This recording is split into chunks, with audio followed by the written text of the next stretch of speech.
औज़ुबिल्लाहिमिनश्शैतानिर्रजीम बिस्मिल्लाहिर्रहमानिर्रहीम। बेटा आज हम 9th केमिस्ट्री का जो है वो लेक्चर 3 जो है वो देखेंगे। इसमें हम ब्रांचेस ऑफ केमिस्ट्री की बात करेंगे। फर्स्ट पार्ट में मैंने 4 ब्रांचेस जो है केमिस्ट्री की एक्सप्लेन कर दी थी, तो आज उससे आगे अगली 4 जो है वो ब्रांचेस इसमें इस लेक्चर में इंशाल्लाह कवर करने की कोशिश करेंगे।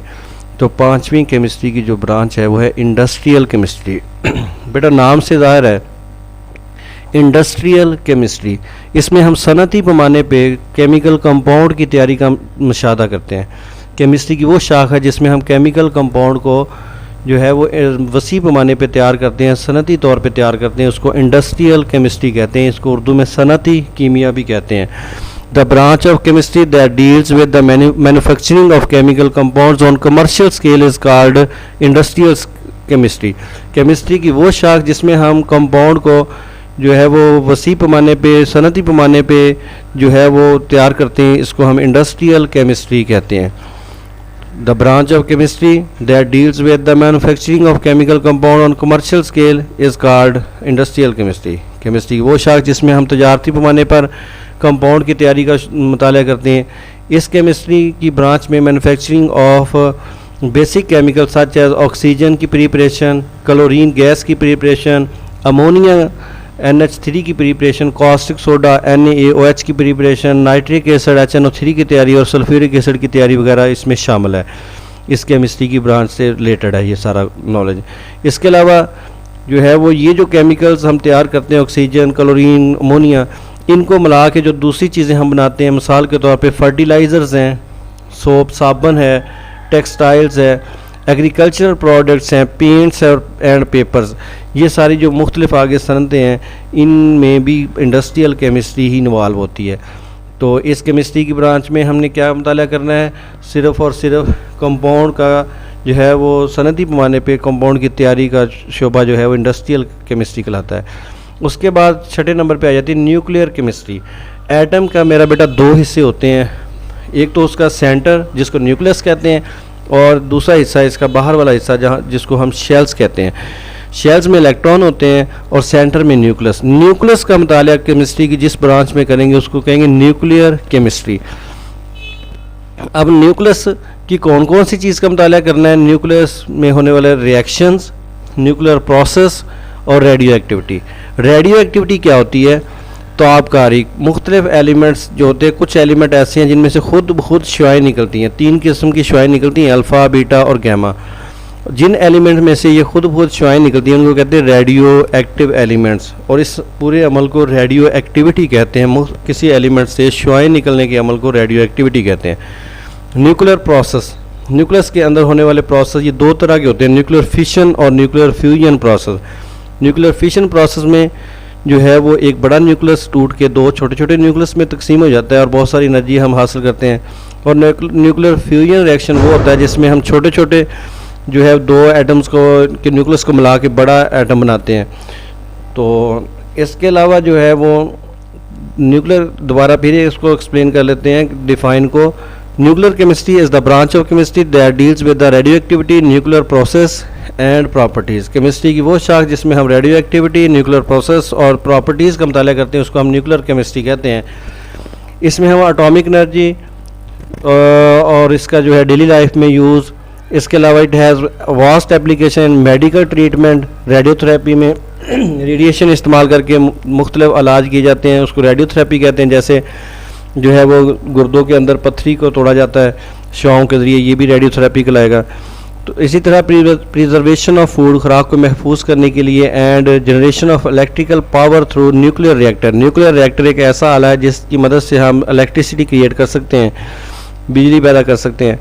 तो ये मैं एंड पे, इसी लेक्चर के एंड पे आपको बताऊंगा कि ये न्यूक्लियर रिएक्टर होता क्या है, बहुत ही इंटरेस्टिंग चीज़ है। तो न्यूक्लियर केमिस्ट्री की वो शाख है जिसमें हम रेडियो एक्टिविटी, न्यूक्लियर प्रोसेस और प्रॉपर्टीज़ का मुताला करते हैं। इसमें हम एटॉमिक एनर्जी और इसके साथ साथ radiotherapy, preservation of food, generation of electrical power और जो है वो इसका मुताला हम न्यूक्लियर केमिस्ट्री में करेंगे।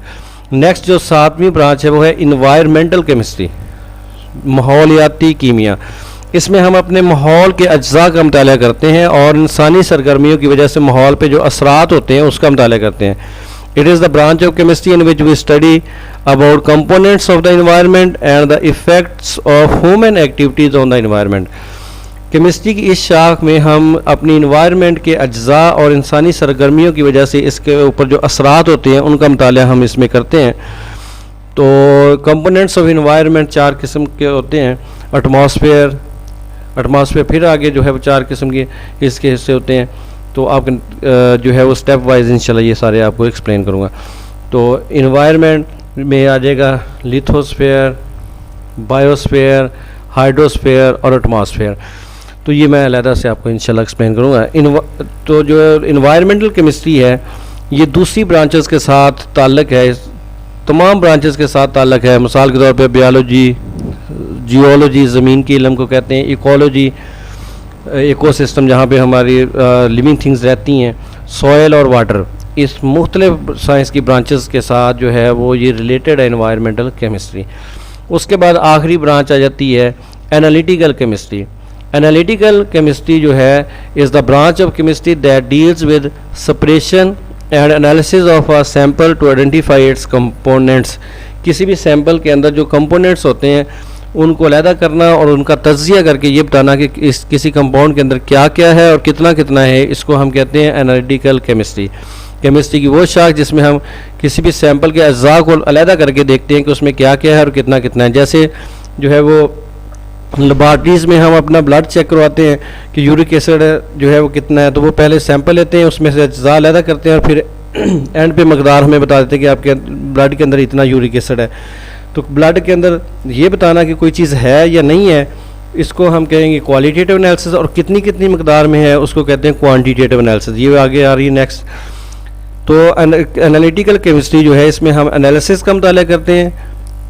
एनालिसिस 2 तरह का होता है, क्वालिटेटिव एनालिसिस और क्वांटिटेटिव एनालिसिस। नाम से ज़ाहिर है अगर हम किसी चीज़ के अंदर जो है वो किसी सैंपल के अंदर जो है अज्जा की क्वालिटी चेक करेंगे वो है या नहीं है, कितने तो है या नहीं है, इसको हम कहेंगे क्वालिटेटिव एनालिसिस। और कितनी कितनी मकदार में किसी सैंपल के अंदर अज्जा हैं उसको कहते हैं quantitative analysis.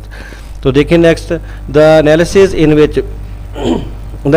In which the components present in a sample are just identified is called qualitative analysis. ऐसा एनालिसिस जिसमें हम सिर्फ सैंपल के अंदर सिर्फ अज्जा को शनाख्त करते हैं कि कौन कौन से अज्जा हैं या नहीं है, इसको हम कहते हैं क्वालिटेटिव एनालिसिस। क्वालिटी चेक करना कि किसी चीज़ में क्या क्या है, और फिर क्वांटिटी चेक करना कि किसी चीज़ में कितनी कितनी मकदार है। The analysis in which the relative amounts of different elements present in a sample are estimated is called qualitative analysis. वो एनालिसिस जिसमें हम मकदार मालूम करते हैं कि किसी सैंपल के अंदर कितनी कितनी मकदार है, इसको हम कहते हैं क्वांटिटेटिव एनालिसिस। ये जो है वो दूसरी डिफाइन जो है क्वांटिटेटिव की है, क्वांटिटेटिव, और पहली वाली जो है वो क्वालिटेटिव की है। तो क्वांटिटी मालूम करने को क्वांटिटेटिव एनालिसिस और क्वालिटी चेक करने को क्वालिटेटिव एनालिसिस। नेक्स्ट जो है इसकी इम्पोर्टेंस जो है एनालिटिकल केमिस्ट्री जो है इसको ये जो है the scope of this branch covers food, water, environmental and clinical analysis. इसमें हम खुराक, पानी, हमारे माहौल और क्लिनिकल एनालिसिस जो है इन सब में जो है ये जो एनालिटिकल केमिस्ट्री जो है इसका नॉलेज इस्तेमाल होता है। तो इस तरह मेरा बेटा आपकी 4 ब्रांचेस कंप्लीट हो चुकी हैं। इस लेक्चर में टोटल 8 ब्रांचेस आपको मैं पढ़ा चुका हूँ। सबसे पहले मैंने आपको फिज़िकल केमिस्ट्री पढ़ाई थी, उसमें मैंने आपको बताया था कि केमिस्ट्री की वो शाखा है जिसमें मादे की कंपोजिशन और मादे की जो है वो प्रॉपर्टीज़ इनका आपस में ताल्लुक़ का मुताला करते हैं। फिर मैंने ऑर्गेनिक केमिस्ट्री पढ़ाई थी जिसमें मैंने आपको बताया था कि ये केमिस्ट्री की वो ब्रांच है जिसमें हम कार्बन और हाइड्रोजन के कोवलेंट कंपाउंड्स और जिनको हाइड्रोकार्बन कहते हैं और इनके डेरिवेटिव्स का मुताला करते हैं।